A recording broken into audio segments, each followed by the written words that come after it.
It is the final day of 1944, December 31st.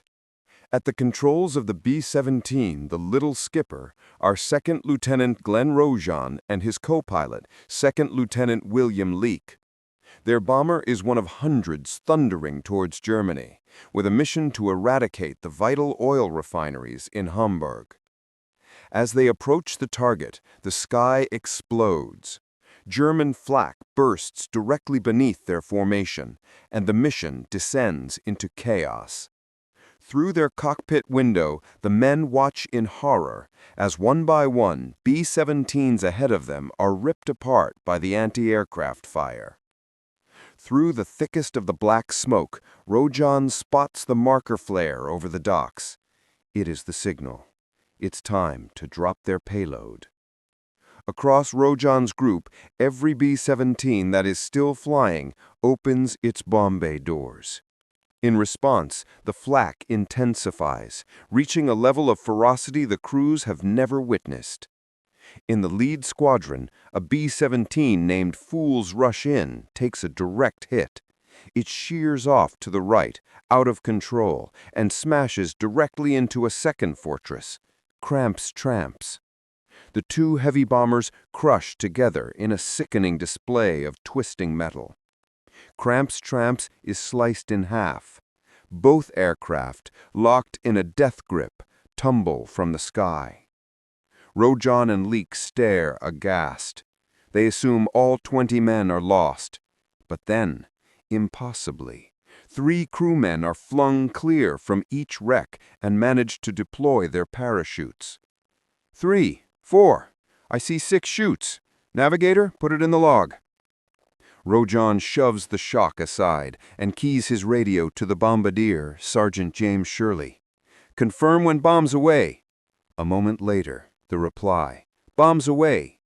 From the Little Skipper's belly, a stream of 500-pound bombs separates from the plane, beginning their lethal descent. In the ball turret, the gunner, Corporal Joe Russo, tracks their fall. Russo, how's the view? Right on target.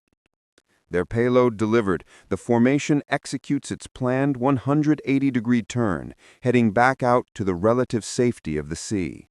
They pull their box formation as tight as possible, wings overlapping for mutual defense. But just as they settle in, a new terror. Bandits! 11 o'clock high! Approximately 50 German defenders peel out of the sun, racing to intercept the bombers.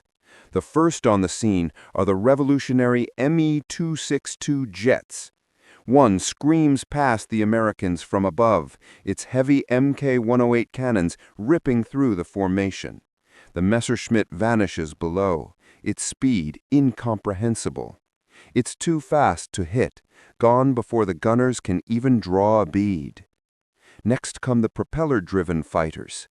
Bf-109s streak through, attacking head-on. FW-190s buzz around them like angry hornets. The faithful Forever, flying on Rojan's right, is already damaged from flak and lagging behind. It's hit again. Its pilot, Second Lieutenant Leo Ross, comes over the radio. Faithful Forever going down. In a final act of incredible airmanship, Ross manages to get his crippled bomber straight and level at 5,000 feet, allowing all 10 of his crewmen to bail out and survive. Bandit, 6 o'clock! Back in the main group, the Germans are wreaking havoc on a now shattered formation. Big group at 8 o'clock high! Then a lifeline.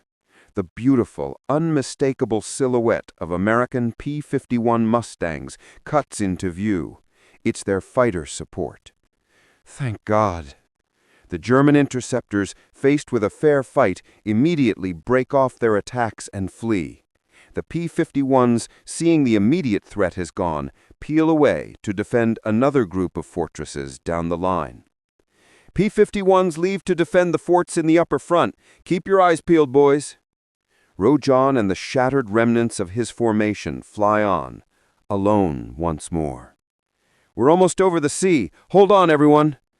They approach the German coast northwest of Hamburg, only to see the flak batteries on the ground opening up again. They grit their teeth and plow through it one last time, finally emerging over the cold North Sea.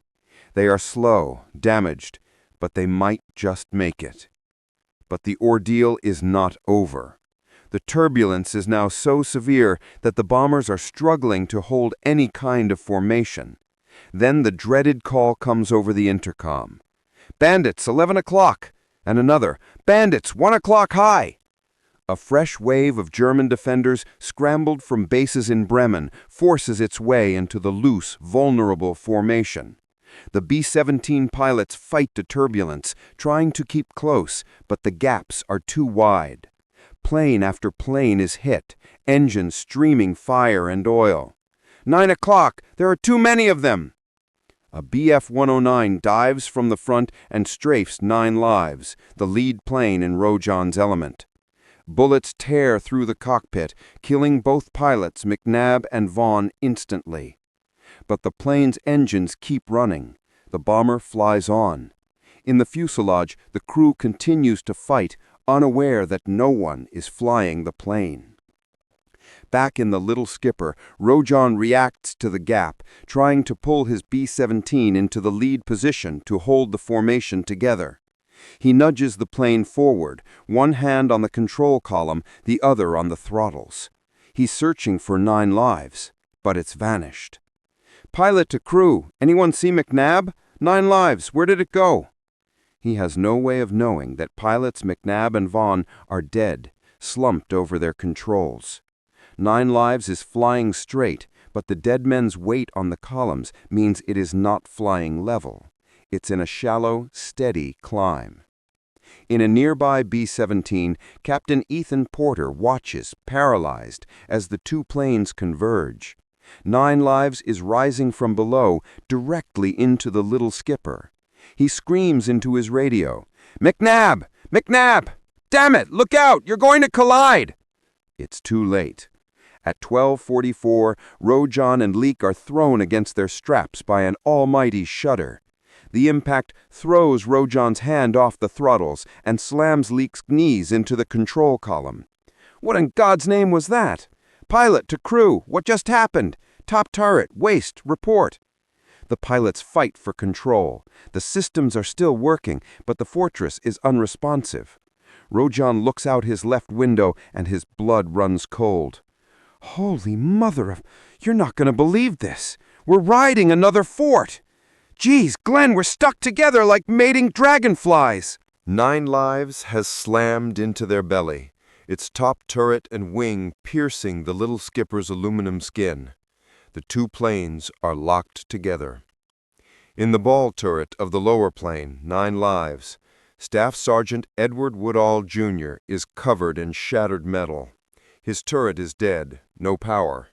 He grabs the hand crank and prays it doesn't break. Agonizingly, he winds the turret until the guns point straight down, allowing him to open the hatch and crawl into the fuselage. He looks around.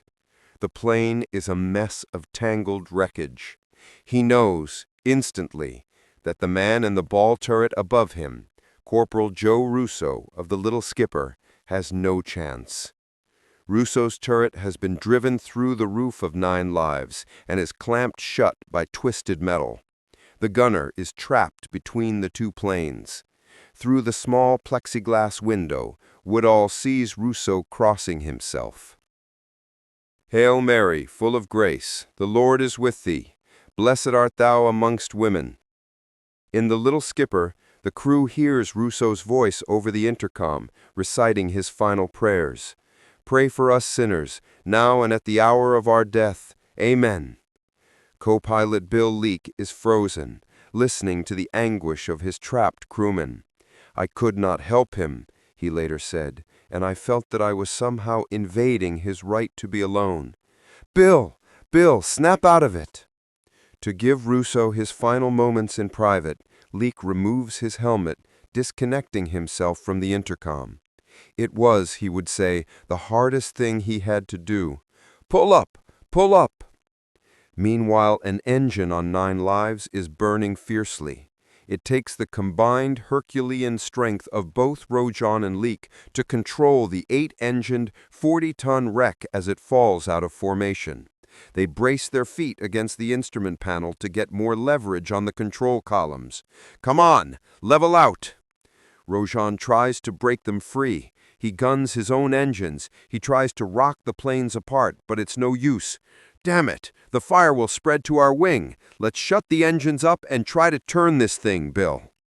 Rojan knows a crash in the freezing North Sea is certain death. To save any of his crew, he must get them over land. "We have to get above land to bail out." He has to try to maneuver the two locked planes. Throttling his engines, Rojan and Leek put all their strength into the controls. In a breathtaking display of airmanship, the massive burning wreck begins to slowly, agonizingly turn. It's working! The German coastline slides back into view, but the fire is now blanketing their left wing, and Rojan can feel the intense heat through the cockpit's aluminum skin. As they get closer, the flak starts again. Then a new horror. The .50 caliber ammunition in the wing cooks off, spraying bullets in every direction. The coastline is nearing. Rojan gets on the intercom. "We're almost over land. Get ready to bail out, crew. You all gotta jump from the tail door." It's their only exit, but it's directly in the path of the flames. In the waist, 3 crewmen, Elkin, Neuhaus, and Little, make one last desperate attempt to free Russo. They can still hear him praying. They throw all their weight against the jammed turret, but it won't budge. "There was no means of escape for this brave man," Elkin later said. Reluctantly, they move to the tail. With one last look back at their trapped comrade, they jump through the fire and into the open air. On the ground, German gunners on the island of Wangerooge stare in disbelief. This 8-engine double-bomber monster is careening towards them. A Wehrmacht captain, realizing the aircraft is doomed, gives a merciful order. "Stop firing! Those poor souls don't have a hope now." It's minutes to impact. Rojan knows it's Leek's last chance. "Bill, you gotta jump! Go, now!" Leek looks at his pilot. He knows Rojan can't hold the two planes stable by himself.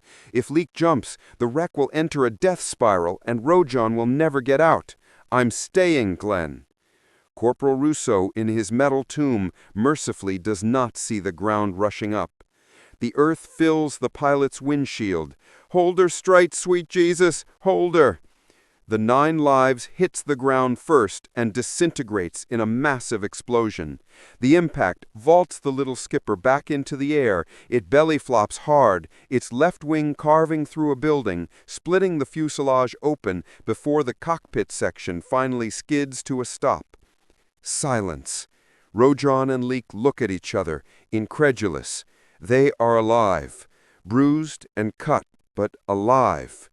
Leek crawls from a hole in the wreckage, finds his footing, and pats his pocket for a cigarette. He's just about to light it when a German rifle muzzle appears inches from his face. "Stop!" a German soldier gestures wildly, pointing at the gasoline pouring from the ruptured tanks. "You idiot! You'll set us all on fire!" In a testament to the airmanship of Glenn Rojan and Bill Leek, who turned that flying impossibility back to land, 6 crewmen from the Little Skipper and 4 from 9 lives survived the ordeal. Rojan, who was awarded the Distinguished Flying Cross, remained humble. He always insisted he owed his life to his co-pilot. "In all fairness to my co-pilot," he said, "he's the reason I'm alive today." For Second Lieutenant Glenn Rojan and Second Lieutenant Bill Leek, the world had been reduced to fire, metal, and the terrifying rush of the ground. The final bone-jarring impact was not an end, but a violent rebirth. In the sudden, deafening silence, they were alive.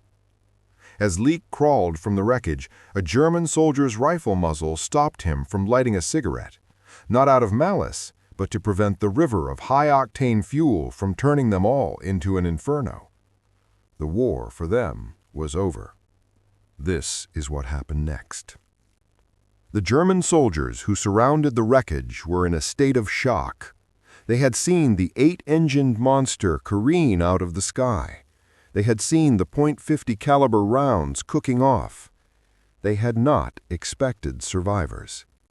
As Rojan and Leek were pulled from the cockpit, dazed but largely unharmed, the reality of their situation set in. They were prisoners of war.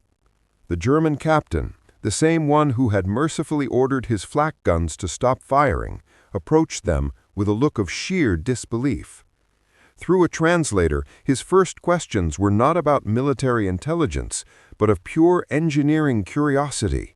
How had they flown two planes locked together? The German ground crews, sifting through the still smoldering wreckage, made a grim discovery. They recovered the body of Corporal Joe Russo. His ball turret, crushed between the two bombers, had become his tomb. His final prayers, heard only by his crewmates in their final moments, had been answered, though not in the way any of them had hoped. He was the only crewman from The Little Skipper to be killed in the crash. On the ground, a miraculous tally was confirmed. From The Little Skipper, 6 men, including Rojan and Leek, had survived the crash landing. From 9 lives, the plane that had disintegrated on impact, 4 men who had bailed out just moments before were captured nearby. 10 men out of 20 had survived the impossible. The survivors were separated. As officers, Rojan and Leek were segregated from the enlisted men, as with standard procedure. They were loaded onto trucks, beginning a long journey into the heart of a collapsing Germany. Their destination was a Stalag Luft, a prisoner of war camp specifically for Allied airmen. Upon arrival, they were subjected to intense interrogation. German intelligence officers, fascinated by the piggyback story, demanded technical explanations. Rojan and Leek, bound by duty, gave only their name, rank, and serial number. The officers were stunned to find their interrogators already knew their names, their squadron, and their home base. The German intelligence network was chillingly efficient. But it was January 1945. The Third Reich was dying. Life in the prison camp was a new kind of hell. The bravado of aerial combat was replaced by the grinding misery of starvation. Germany was out of food, fuel, and time. The prisoners, or Kriegies as they called themselves, were at the bottom of the priority list. Rojan and Leek, bound by the shared trauma of the crash and the unspoken pact that had kept Leek in the cockpit, became an inseparable unit.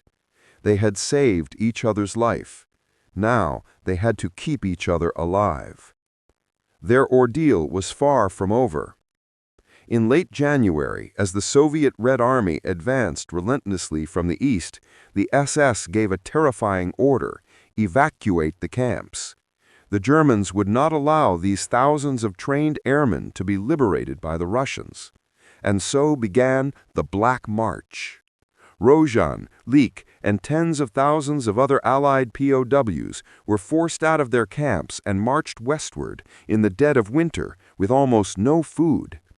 It was a death march through snow and freezing mud. Men who fell were often shot. They survived on scraps, huddling together for warmth at night in frozen barns or in open fields. For weeks they marched. The men who were strong enough to fly B-17s were reduced to walking skeletons. But with every painful step, they could hear a new sound on the wind. To the west, they heard the rumble of American and British artillery. To the east, the thunder of the Soviets. They were marching between the closing jaws of the Allied vice. Finally, in April 1945, after months of starvation and marching, their column was overrun by advanced units of General Patton's Third Army. The sight of the first American tank, the first GI, was described by one survivor as seeing an angel. The war was over. They were free. Glenn Rojan and Bill Leek would eventually return home to a nation that celebrated them as heroes. But Rojan would never accept the title. he maintained for the rest of his life that he was just a pilot doing his job, and he would always give the final credit to the man who sat beside him. In all fairness to my co-pilot, he's the reason I am alive today. The piggyback flight was over, but the bond forged in that burning cockpit, a bond of loyalty that refused to bail out, would last a lifetime.